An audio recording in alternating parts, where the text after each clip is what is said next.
What's up everybody, this is the 2023 Mustang Mach 1. Huge thanks to Ron for providing me here with his brand new 2023 Mach 1 to review for you guys today.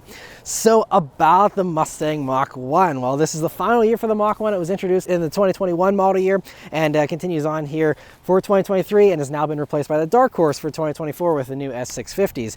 And so I really think this is a high point in the S550 Mustang generation. You have the awesome 5-liter V8 with the awesome Tremec from the GT350, you know, a little less high-strung than the GT350 of course with a 5-liter, but you have that rock-solid reliability of the 5-liter, and you have the awesome retro looks here of the Mach 1. And the Mach 1's got some really unique stuff. It definitely built upon the Bullet, which came before it. It has the same motor as the Bullet, but they did a lot of nice changes here for the Mach 1 to, you know, give it its own unique flavor here. So up front there, you'll see the unique front bumper with the larger front lip, which looks great, and you have those the corners of the front bumper there that are opened up a little more and just looks really nice. I also love the like faux fog light cutouts you have there in the grille, along with the Mustang pony of course, and just a really nice look. This one also does have the Mach 1 appearance package that gives you these stripes which look great, especially up against the fighter jet gray paint that you have here on this one, and it just all blends together really nicely. Coming down to the sides, you have these great 19-inch wheels with kind of a torque thrust style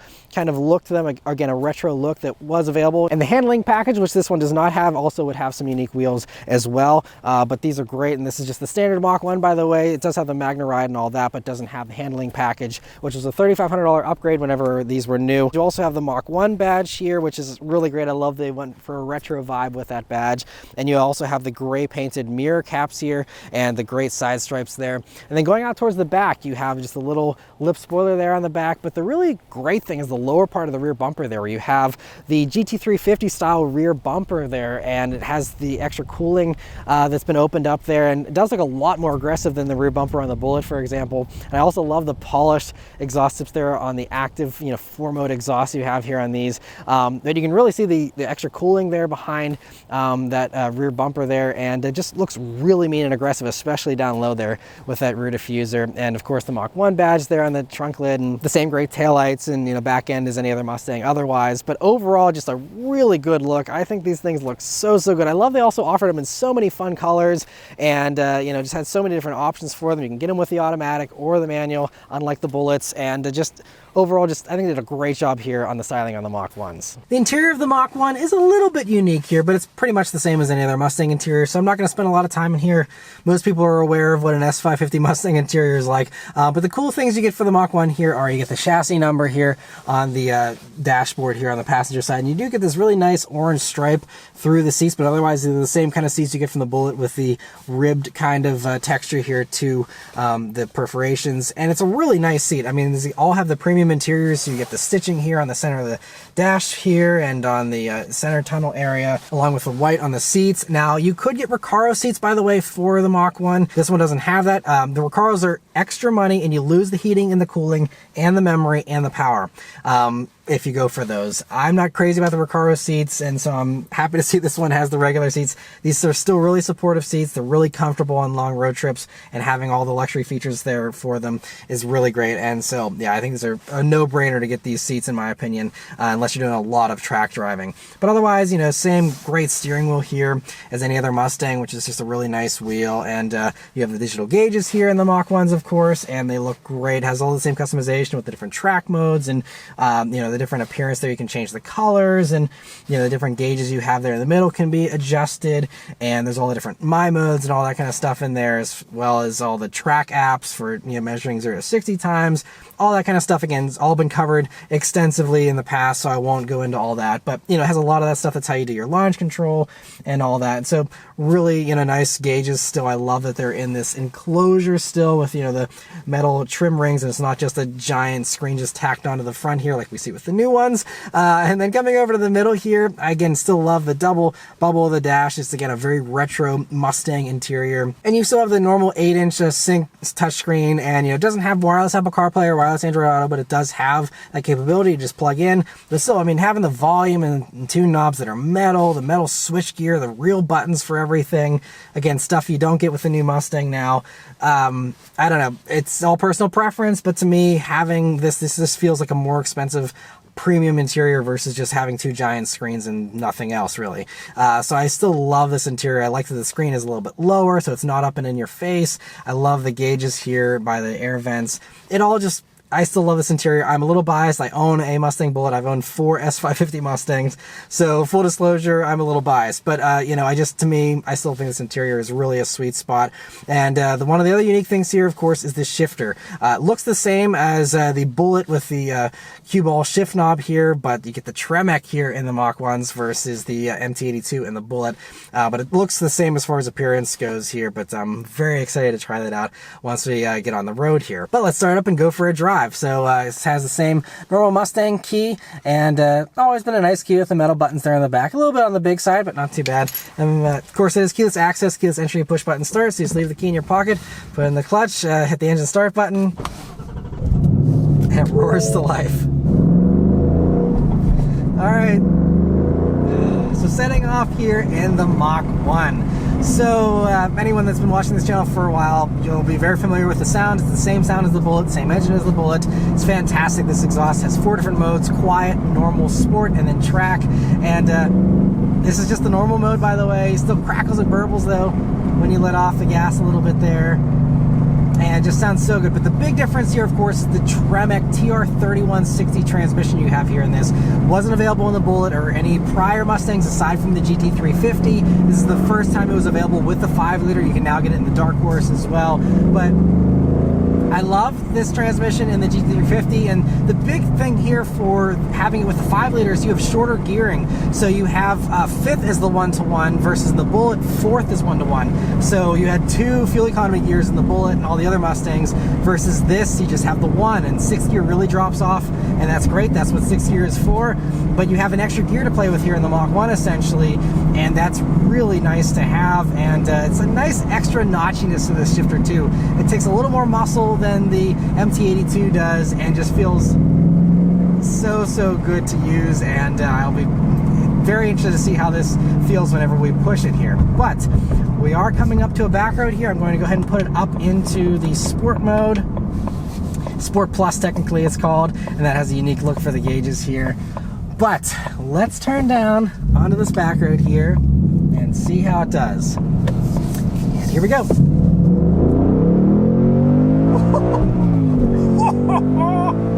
Yes!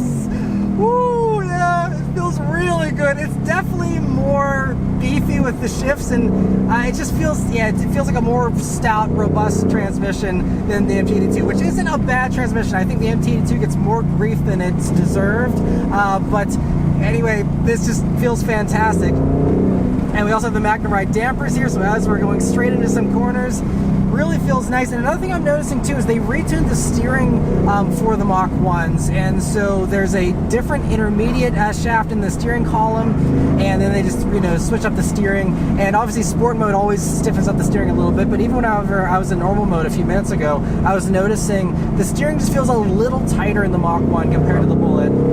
But oh man, the punchiness here is amazing. So it's of course the 5-liter V8 engine, naturally aspirated, both port and direct injected, so you have the reliability of port injection, but you have the efficiency of the direct. It's a wonderful best of both worlds scenario. I love this engine. It's, you know, pretty reliable. It's really proven. It revs to 7,500 RPMs, and it's just all kinds of wonderful goodness. The one very slight downside here of this motor for 2022 and 2023 model years is that you did get 10 less horsepower and 10 less pound-feet of torque. So it's now 470 horsepower, 410 pound-feet of torque compared to the 480 and 420 you got in the Bullitt.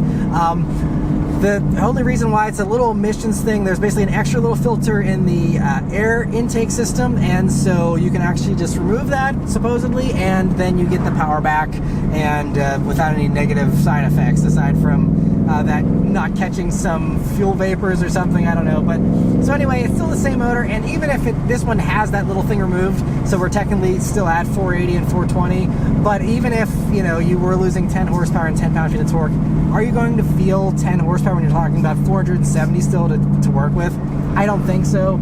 So I don't think it's really something to get too upset about, but it's great that it's so easy to reverse if that's something you do want to do.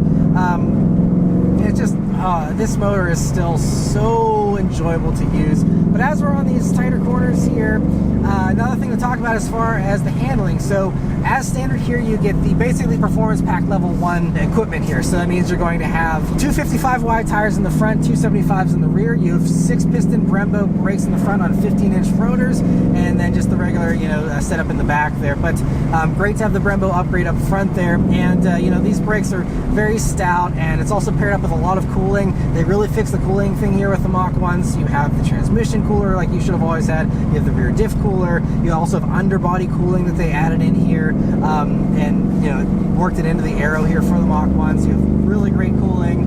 Shouldn't have any issues tracking these. Now, if you want even more handling, there is the handling package that was available for these. And so those $3,500 as new, that gives you much wider wheels and tires. They're 305s in the front, 315s in the rear, and they're the Michelin Pilot Sport Cup 2 tires, which aren't a great street tire. They're going to be really sticky, not last very long. But if you want the utmost amount of grip, or you're going to do track driving, that handling package is great. You also get a unique front splitter and a gurney flap rear spoiler and adjustable strut top mounts, and that's it. But there's another acceleration. A little bit of wheel spin there. Oh man, the way it rips. Second gear definitely pulls harder. I think first even does a little bit as well, but having that extra gear means everything's a little shorter and it's a little more visceral. It's not a huge difference, but it is more exciting than the Bullet. I am very much having transmission envy right now. I would love to have had this in the Bullets, because this is easily, obviously, the superior transmission. And man, I wonder how hard it is to swap one of these into the Bullet. It would be tempting. I really like this transmission. It also feels really good. You still have all the other same great perks. You have the auto rev match downshifts. Does perfect rev match downshifts every time. You also do have flat foot shifting in these as well, which is great if you are trying to drag race or something, and just a nice little extra feature there. And again, launch control is available and all that. But yeah, it drives really, really well. The MagneRide dampers are fantastic as well. That's something that they had on the Bullet. My Bullet has it, and that's something they offered on regular Mustangs as well. So that's not unique to the Mach 1 here, but it is just unique that you get it as standard here on the Mach 1. It's not an extra cost thing like it is on the other Mustangs. And even the Dark Horse, I believe, has it, but even on 2024s, you got to pay extra for the MagneRide there. But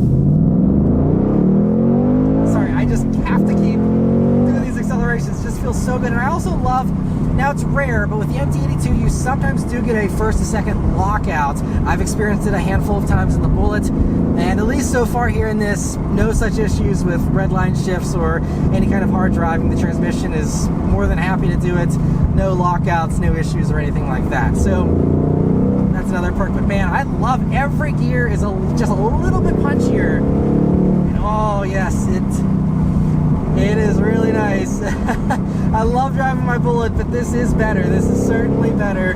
And man, it feels so good. And also, it is a little bit heavier, but it's not like it's some kind of aggressive short shifter heavy or anything. It's still natural. It still feels good.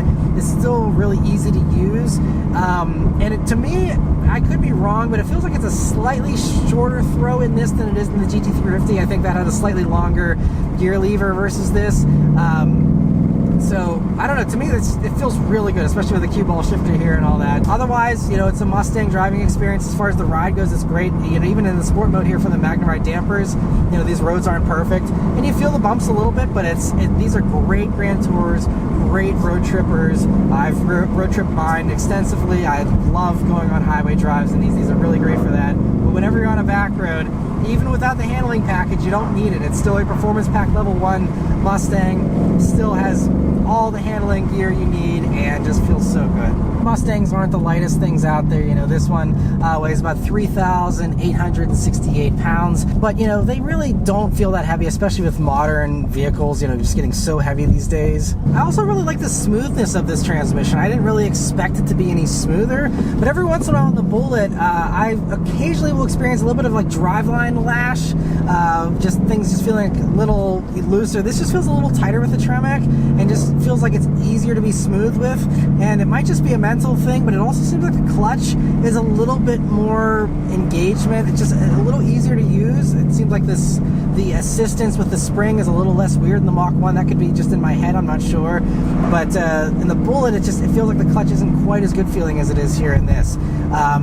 So yeah, I don't know, I just really love all the way they set everything up. Is just a little bit better in all the important ways, and it makes a tangible improvement that I actually really am appreciating here, especially if you're someone, again, familiar with other S550s. This is a really nice step up in a lot of ways. Now, as far as straight line performance goes, I neglected to mention earlier, 0 to 60 is still 4.3 second time. That's what Car and Driver got, which is basically the same as a Bullet, so you're not really gaining any straight line performance. Obviously, same motor, same tires you're working with, so even though the gearing is a little shorter, you don't really get any, benefit as far as acceleration times goes. You still have, I think, like a 12.4 second quarter mile time. So maybe some marginal improvements there, but it's not going to be huge. It's just the feeling and just the extra engagement of the one extra usable gear is really, really nice to have. And I mean, fifth gear is usable in the Bullet. It's not terrible, but it's just, I really drive that car like it's a 4-speed most of the time, because you only have 4 real usable gears that aren't super tall. And so having the extra gear here is so nice. And man, and these brakes feel so nice. All the brakes here and these Brembo equipped Mustangs are really great. They're fairly touchy if you're a little rough with your brake pedal, but honestly, even, I don't know if it's just that this one's newer or what, but the brakes feel a little less touchy in this than they do in my Bullet 2. And so a little easier to be smooth, but I mean, they're really strong brakes. They feel really good. And it's just so enjoyable to row through the gears and wring out this engine, and just feels so good to drive. One very minor downside of having this transmission, though, is that you do lose out on 1 to 2 mpg of fuel economy. So these are rated at 14 mpg in the city, 22 on the highway, and 17 combined. And for reference, my Bullet, with, again, the same motor, will do 2 more on the highway and 1 more in the city and combined. I mean, it's 1 mpg. I would happily sacrifice 1 or 2 mpg for this shorter gearing, for sure. So, but just wanted to mention that. One other little change between this and the Bullets for these newer model years of the Mustang here is that you did get a lot of the safety stuff as standard. So, like, for example, this has the automatic emergency braking in this big box here behind your rearview mirror. My Bullet didn't have that. So, it's nice that you do have that, and you don't get adaptive cruise control here, at least in the manuals. I believe you have to have the automatic in order to get that. But you do have, like, blind spot monitoring as standard. That used to be an extra cost option. That's now standard here in this. And, a few of the other safety tech things are standard as well. So, it's nice that you have that if that's something you like. Like, this does have the lane keep assist. Mine doesn't have that. So you do have a little bit of extra tech there, which is great. But just an interesting thing, they did add all that stuff on here. But thankfully, none of this stuff's gotten annoying. I believe the owner has all the stuff off here. And so, the automatic emergency braking hasn't freaked out or been annoying or anything. So I'm glad that stuff has thankfully been in the background there. And it is nice to have the adaptive cruise if you do want to go for the automatic Mach 1. And I guess that's something I should mention here. I mean, again, the glory of the Mach 1 here is the fact that you get it with the manual, with this Tremec. But if you're someone who always just wanted an automatic Bullet, you now can get this motor with the 10-speed automatic with this Mach 1. And it's the normal 10-speed you get in any other Mustang, that's not a Shelby GT350. So it's the 10-speed. I've only tested the 10-speed out once. Wasn't crazy about it, but seems to work fine for most people. It's the transmission that really seems to learn your behavior, so I think over time it would get better. And I'm sure it's a fine transmission. But when you have this Tremec on offers, a transmission this good in an era where manuals are getting more and more rare and not many companies are offering them, embrace the manual. If it at all makes sense for you and you're not sitting in grueling traffic all the time, if you can enjoy a manual, go for the manual. Please support the manual cause here. I think the manual, especially when it's one that's this good, is definitely the way to go. And but again, nice to have the automatic for those that do want that, and good to give people options, of course, as well. And 6th gear is still really nice and usable here in the Mach 1. So here, 6th gear, doing some normal highway speeds, just cruising at just under 2,000 RPMs. Nice and quiet. and you know, really just so good. The 6th gear is also a nice usable gear, still has some passing power to it. Feels pretty similar to the 6th gear in the Bullet, so you're still able to do some passing and not feel like it's, you know, totally slow. So here, like, you can go for a pass now. Still has passing power, you don't need a downshift, you know, so it's good that, you know, it's a nice tall gear for good fuel economy, but it's not so tall that, you know, it's an unusable gear or anything. So 6th gear is still really great. I'm happy to report that, you know, they nailed 1 through 5 and they also nailed 6th gear, just doing it really well. I think it's amazing how well they sorted out the transmission gearing in this compared to the Bullets and all the stuff that came before it. I think it's just really well done with the gearing. The last thing though to really mention about these is the pricing. So this one, I believe the owner said, you know, came in just under $60,000 or so. He actually was able to get a discount on it. So PSA, if you're out there and you're watching this, you know, soon after I posted this, you know, before the 2024s flood the lots, some of these leftover 2023s could be had for some good prices. He paid several thousand under sticker for a special edition Mach 1 Mustang that's going to hold its value better. That's, you know, a fantastic special car, you know, for thousands less than even a base Dark Horse. And that's really, you know, the real impressive thing about these, unless you must have the new styling on the outside and the new interior. If that stuff, you know, doesn't excite you, you can save a ton of money going for one of these. And even though the owner paid about $58,000 for this one, and you look at a base Dark Horse, they're about $61,500. The Dark Horse still loses out on a few things. So for a comparable Dark Horse, you're still going to be well into the mid-60s. Then if you want to have, you know, all the stuff that you get here in the Mach 1s, I mean, it's going to be a lot more expensive.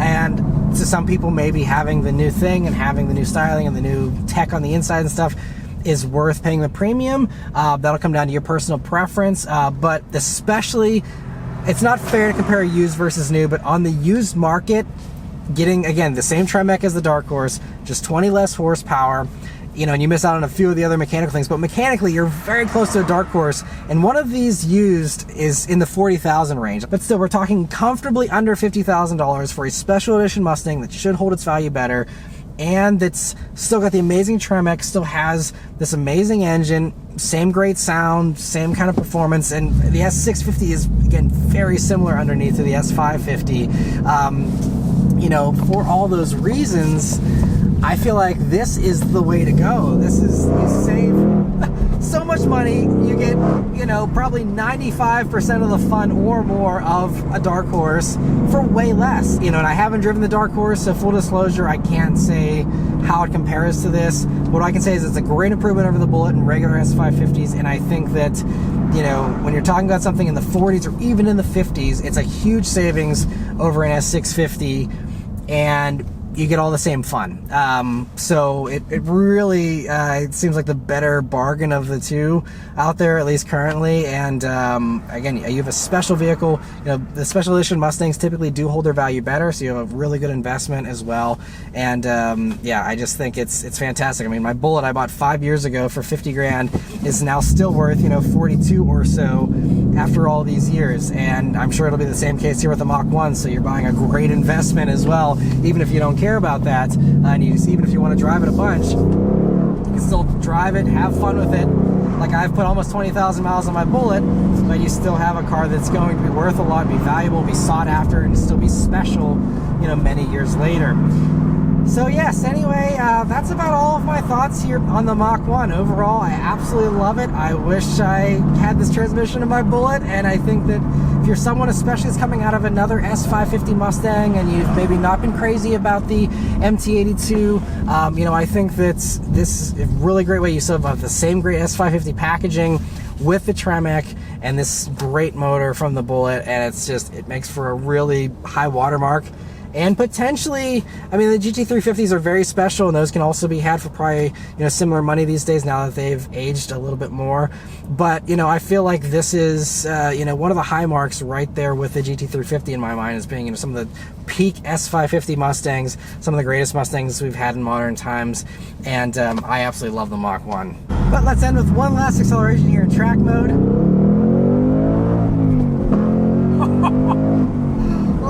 Sounds so good. Ah, man, I love all these these S550 Mustangs. In particular, we got a little overpass here. And we got another little one. Last little acceleration here. Oh man. Oh yes, it is a magical, special experience. These things they've transcended, you know, the pony car thing and the muscle car thing. They are awesome sports cars with awesome manual transmissions, awesome suspensions, awesome engines, just awesome all around. Absolutely love the Mach 1 here. But anyway, that's all of my thoughts on the Mach 1. Huge thanks once again to Ron for generously offering his brand new Mach 1 here for me to review for you guys today. Let me know your thoughts on it in the comments below. Thank you all very much for watching, and I'll see you guys in the next one. Take care. Up against the wall. Listen to that. Oh man, this is normal mode, by the way. This isn't even track mode anymore. Just normal mode.